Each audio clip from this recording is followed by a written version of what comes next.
is Max. It was George Miller who gave birth to a certain kind of car chase road movie. Now he's come back to reignite his world, which he started. It really is a reimagination, and you can enter it and experience something spectacular. This whole world is so detailed, and his characters are fascinating. I live, I die, I live again! George is such a legend of cinema, and I loved stepping into George's world for 6 months.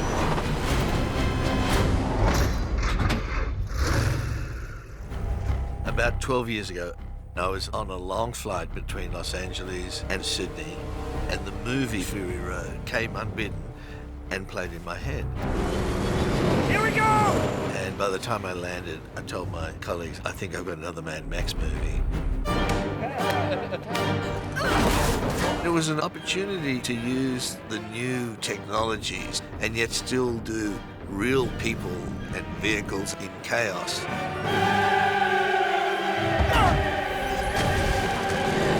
Dramatizing a story that's in constant movement is very, very tricky. But to George, it's what he thrives in. Remember to drive, yeah? George is an absolute genius. And he just puts his heart and soul into every detail.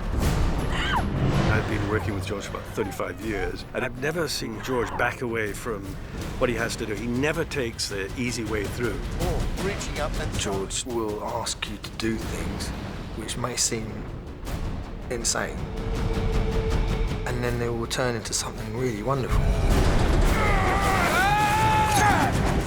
He flipped trucks and he blew things up and he attached people, including me, to things which were far too high. He did that for 6 months until he got everything he wanted.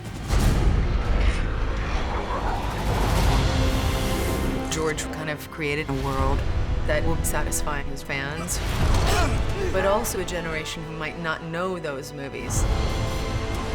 Fury Road is a more immersive version than those films. You're going to see something even larger in terms of the authenticity of the world.